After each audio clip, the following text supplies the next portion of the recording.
Di hari Senin 14 Oktober 2024 bersama saya Hasti Wulandari.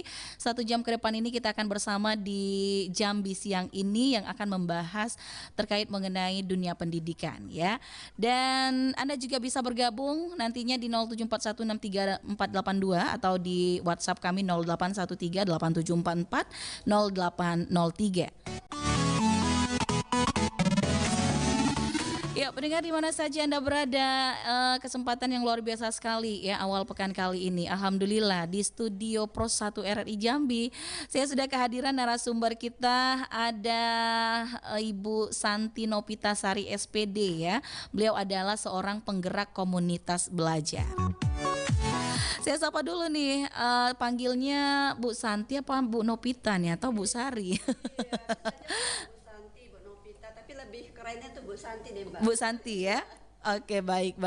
Apa kabar Bu? Sehat? Alhamdulillah sehat luar biasa Mbak pada hari ini. Alhamdulillah, yang pasti bisa melaksanakan semua aktivitas kita hari ini ya.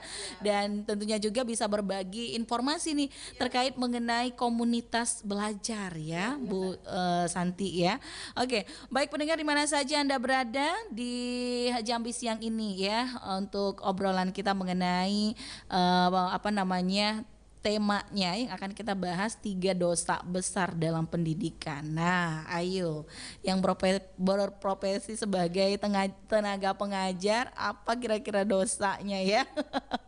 Tapi kita mau tahu dulu nih Bu Santi ya, tugas dan fungsi daripada penggerak komunitas belajar ini apa sebenarnya? Siap Mbak, kalau begitu boleh izinkan saya menyapa dulu? Iya, silakan. Oke.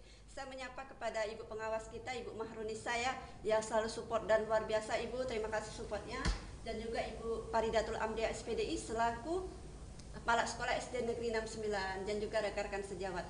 Jadi di sini Mbak fungsi sebagai penggerak. Jadi alhamdulillah saya di sini dipercaya di pendidikan sekolah dasar satuan pendidikan saya di SD Negeri 69 Kota Jambi bahwa saya adalah seorang penggerak. Oke. Jadi bagaimana saya harus menggerakkan, menghidupkan dan berinovasi guna kemajuan di satuan pendidikan. Betul. Ya. Yang kedua juga sebagai penggerak di komunitas, kami kan ada komunitas untuk kecamatan ya Mbak. Jadi alhamdulillah termasuk juga sebagai wakil di komunitas penggerak untuk kecamatan Telanai Pura, yaitu di Gugus Kenanga. Oh gitu, artinya tugas penggerak komunitas belajar ini menjadi salah satu fasilitator juga seperti itu Bu Santi ya. Baik. Dan apa Bu Santi awalnya yang membuat Ibu terlibat sebagai penggerak komunitas? Apakah mengapa mengambil peran ini gitu loh?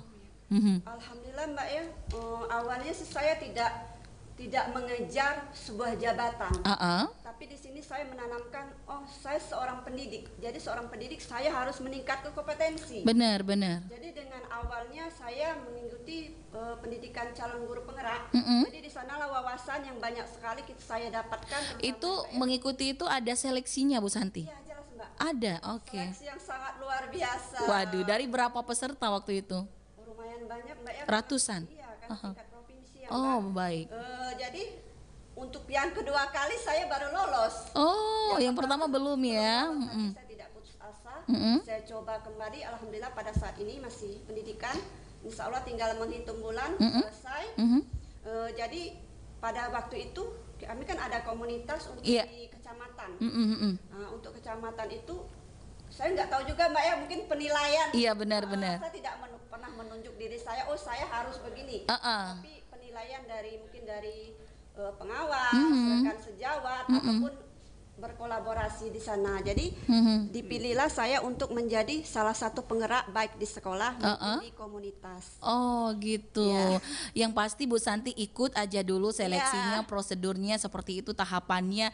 Yang menilai kita nggak tahu kok bisa terpilih, berarti penilai melihat kita ada ininya ya, Bu Santi ya. Ada plus-plusnya pasti ya.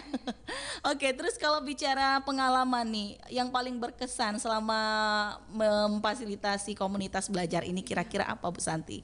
Khususnya untuk yang saya alami di satuan pendidikan saya ya Mbak ya. Tentu kita sebagai penggerak ada tantangan ya Mbak. Pasti ada setiap ada pro dan kontra. Benar.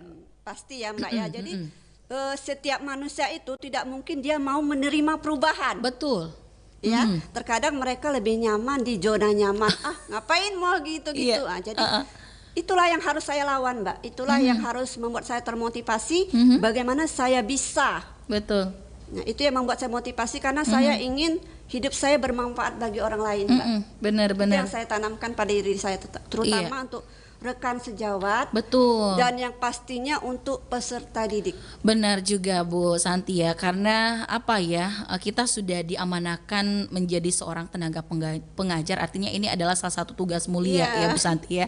Jika pola pengajaran dan anak-anak yang kita hasilkan kurang baik seperti itu, rasanya ada sedikit kejanggalan pada diri kita gitu ya. Nah, tantangan terbesar yang Bu Santi hadapi, terus juga cara mengatasinya itu seperti apa versinya Bu Santi? Iya, terutama untuk di satuan pendidik aja, Mbak ya. Satuan pendidikan saya itu yang wilayah terkecil. Betul.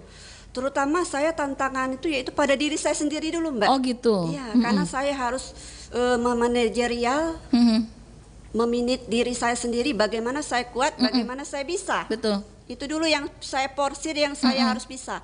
Saya harus meningkatkan kompetensi. Betul. Saya harus dari segala sisi saya harus kuat. Yang ketiga, saya bagaimana saya bisa mengajak rekan-rekan sejawat saya khususnya. Ada yang mendukung, pasti ada juga yang mencela. Itu harus siap saya, Mbak. Benar. Bagaimana mental ya, terutama juga sekali. ya Bu Santi. Jadi mungkin tidak bisa instan, Mbak. Betul. Step by step. Tapi dengan begitu, saya rasa Tuhan selalu memberi jalan apabila niat kita baik. Alhamdulillah sedikit demi sedikit sepertinya ada perubahan, begitu Mbak. Terutama di mana tempat Bu Siti Bu Santi mengajar terhadap teman-teman sejawatnya, terus juga anak-anak didiknya pasti ya. Nah terus bicara mengenai komunitas ini. Nah, bagaimana Bu Santi bisa memanfaatkannya, memastikan bahwa kegiatan-kegiatan pembelajaran yang diadakan pada komunitas ini ada manfaatnya gitu loh. Begini Mbak, kita harus peka ya pada zaman sekarang. Memang sepertinya kita sebagai guru itu harus sigap, harus cepat. Apa sih perkembangan sekarang? Betul. Dan lagi kita harus melihat dari sisi peserta didik kita. Peserta didik kita harus menyesuaikan dengan kodrat zaman, kodrat alam, apalagi sekarang yang musim IT Mbak ya. Benar, dunia digital, kita harus melek digital ya Bu ya. Jadi dengan adanya suatu komunitas belajar, tentunya di satuan pendidikan, di sanalah tempat kami para majelis guru khususnya Mbak ya, bisa saling berbagi ilmu. Jadi jujur ya Bu Santi ya, tidak semua tenaga pengajar atau guru itu bisa melek digital. Bahkan ada juga mungkin yang sampai dengan saat ini belum bisa main laptop. Benar Ibu. Jujur. Benar. Baik, terus. Nah, jadi dengan adanya komunitas belajar inilah Mbak kita saling berbagi. Saya juga sebagai penggerak tentu masih ada sisi kelemahannya Mbak ya. Kekurangan, kelemahan ya Bu ya. Jadi saya selalu meminta kepada rekan sejawat saya, mana sih yang harus kita perbaiki, mana yang harus kita majukan. Jadi kita saling berkolaborasi dengan adanya kerjasama yang baik Mbak di satuan pendidikan saya. Benar sekali ya. Artinya mau tidak mau, suka tidak suka, ibu-ibu yang tadinya nyaman dengan hanya datang, ngajar, terus pulang lagi tanpa buat ini itu, sekarang mau nggak mau ya harus ya. Benar, karena ini juga menjadi salah satu bagian untuk generasi kita nih, generasi penerus yang akan menjadi pemimpin atau menjadi estafet kepemimpinan selanjutnya. Benar pastinya sekali, ya Bu Santi ya. Oke. Nah terus ini Bu Santi mengenai daripada kebutuhan belajar di anggota komunitas belajarnya ini apa-apa saja? Terutama untuk komunitas belajar di Satuan Pendidikan SD 69 Kota Jambi Mbak. Jadi di sini kita harus memetakan dulu. Jadi kita harus memetakan, saya sebagai penggerak saya harus peka ya Mbak ya. Apa sih yang dibutuhkan oleh rekan sejawat saya? Apa? Jadi kita kolaborasi untuk rekan sejawat. Yang kedua kita harus juga tahu apa yang dibutuhkan peserta didik kita. Iya betul. Karena sekarang fokusnya kita untuk kurikulum merdeka ini Mbak, kita harus berfokus kepada peserta didik, bukan kepada guru lagi. Benar. Kita harus berfokus kepada peserta didik. Jadi saya harus memetakan dulu apa yang kita butuhkan butuhkan. Ya, setelah nanti sudah ada apa yang kita butuhkan, di sanalah kita berkolaborasi Mbak, mungkin dengan kepala sekolah, dengan pengawas tentunya Mbak. Nah, jadi di sanalah ruang kita untuk belajar. Oke, terkait juga mengenai sarana dan prasarana yang ada di tempat Ibu Santi bekerja. Siap, ya. iya. Oke, artinya sekolah-sekolah yang mungkin baru ada 2 laptopnya mungkin bisa ditambah ya Bu ya, atau seperti apa ya kan. Nah terus kalau tahu di tempat Ibu mengajar SD 92 ya Bu? 69 di Telanai Pura ya? Telanai Pura, benar sekali Mbak. Itu jumlah gurunya ada berapa Bu?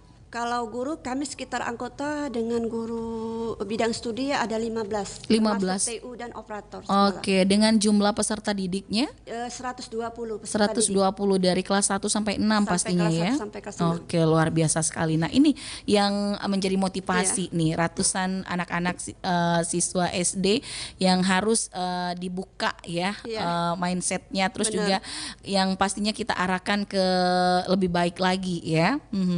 Nah, terus juga motivasi. Bagaimana cara Bu Santi memotivasi anggota Bu Santi terkhususnya Ibu masuk ke kecamatan tadi ya? Kecamatan, terus juga ke provinsi ya? Kalau belum. ke provinsi belum Mbak. Belum. Baru tingkat kecamatan ya, memotivasi. Ada mungkin teman sejawat yang mungkin kurang aktif, terus juga partisipasinya kadang Senin Kamis. Itu gimana? Ya, itu pasti saya temuin ya Mbak ya. Jadi di sini kita tidak bisa untuk memaksakan orang lain 100% berubah. Benar. Apa yang maunya kita. Cuma tugas kita sebagai penggerak hanya mengarahkan dan mengajak. Selebihnya kita kasih kesempatan kepada dia mau berubah atau bagaimana, atau tetap di zona nyaman. Oh gitu. Karena kalau bicara zona nyaman kayaknya ini berbahaya ya Bu sangat ya. Berbahaya. Nah itu pastinya dengan strategi yang luar biasa yang pasti Bu Santi terapkan kepada teman-teman ya. Ya benar sekali. Salah satunya apa contohnya Bu? Kalau untuk di satuan pendidikan seperti ini Bu, saya selalu memberi motivasi.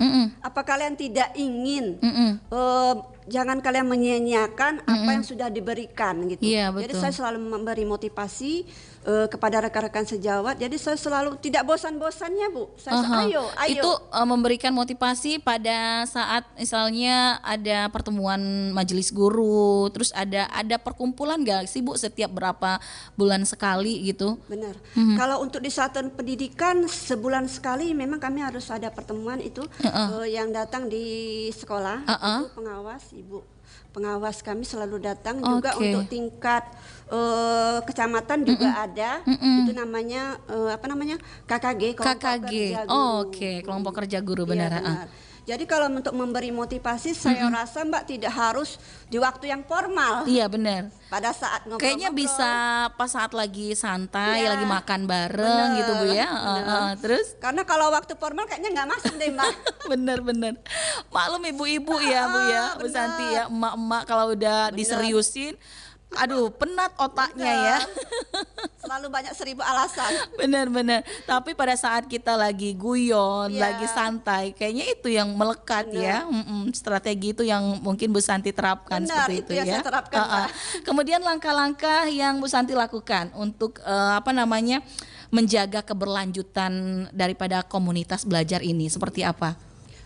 Terutama mungkin saya terus tidak bosan-bosannya Mbak ya, terus mencari referensi apa sih yang harus kita inovasi, kita perbarui, apa sih wawasan apa yang harus kita tambah.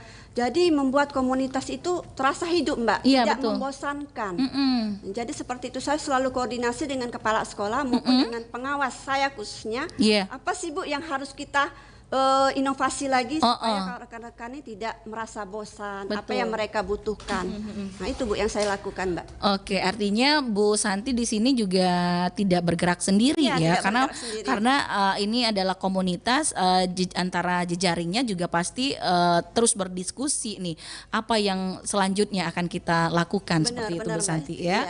Oke, baik, seru sekali ya, dan pastinya menjadi bagian dari komunitas belajar mengajar ini menjadi guru penggerak ini salah satu amanah yang luar biasa sekali kalau menurut saya.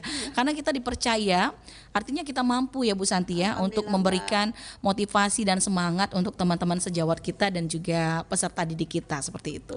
Kita bicara lagi Bu Santi, namun setelah yang satu ini ya, jangan kemana-mana, tetap bersama di Pro 1 RRI, kanal informasi dan juga inspirasi.